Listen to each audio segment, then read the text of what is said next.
কাল রাত্রিতে তো এত ঝড় বৃষ্টির জন্য গাছের অনেক ক্ষয়ক্ষতি হয়েছে, কয়েকটা গাছ ছাদ থেকে পড়েও গেছিলো। তো তারপর আজ করলাম এই সাইডটা তো পুরোই খালি করে ফেলেছি।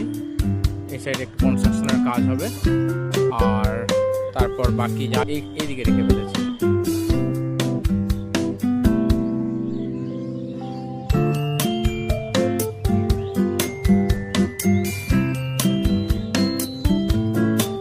এখন ওইদিকের কনস্ট্রাকশনের কাজ শেষ হলে তারপর আবার এগুলোকে একটু চেঞ্জেস করবো।